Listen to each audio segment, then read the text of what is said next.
میں تو کہتا ہوں یہ 80 کروڑ ہو، 80,000 ہو، 80 ارب ہو، اگر محمد کی بات آ گئی تو میں 80 ارب کو اپنے پیر کی نوک سے رکھتا ہوں۔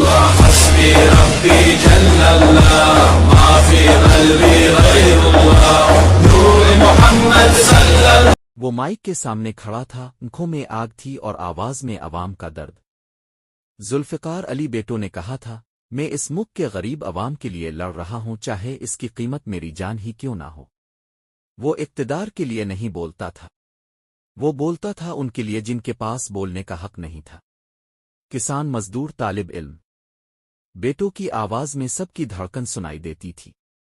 جب وہ کہتا تھا طاقت کا سرچشمہ عوام ہے، تو یہ صرف الفاظ نہیں ہوتے تھے، یہ ایک وعدہ تھا، ایک خواب تھا کہ اس ملک میں غریب بھی سر اٹھا کر جیے گا۔